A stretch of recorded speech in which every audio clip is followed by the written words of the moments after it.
नमस्कार दोस्तों, आप लोग कैसे हैं। उम्मीद है कि आप लोग ठीक ही होंगे। तो दोस्तों, आप लोगों को बता दी कि खेसारी लाल यादव जी और मेघाश्री जी के super duper hit film Rabri inspector जो कि आज से मुंबई और गुजरात के सिनेमाघर में रिलीज कर दिया गया है। खेसारी लाल यादव जी और मेघाश्री जी के super duper hit film Rabri inspector जो कि आज से मुंबई और गुजरात के सिनेमाघर में रिलीज कर दिया गया है और 11 अगस्त से बिहार, झारखंड और यूपी के सिनेमाघर में रिलीज किया जाएगा खेसारी लाल यादव जी और मेघाश्री जी के super duper hit film Rabri inspector.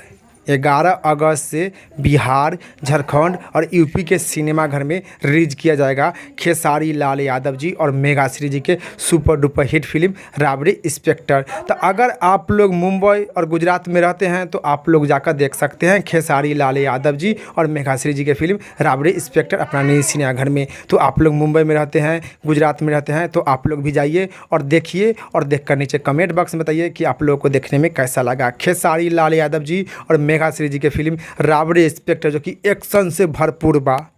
Khesari Lal Yadav ji और मेघाश्री जी के फिल्म राबड़ी इंस्पेक्टर जो कि एक्शन से भरपूर बा। आप लोग पूरा परिवार एक साथ सिनेमाघर में जाकर खेसारी लाल यादव जी और मेघाश्री जी के फिल्म राबड़ी इंस्पेक्टर देख सकते हैं। अगर आप लोग बिहार, झारखंड और यूपी से हैं तो आप लोग 11 अगस्त से अपना नई सिनेमाघर में खेसारी लाल यादव जी और मेघाश्री जी के सबसे super duper hit film Rabri inspector देख सकते हैं।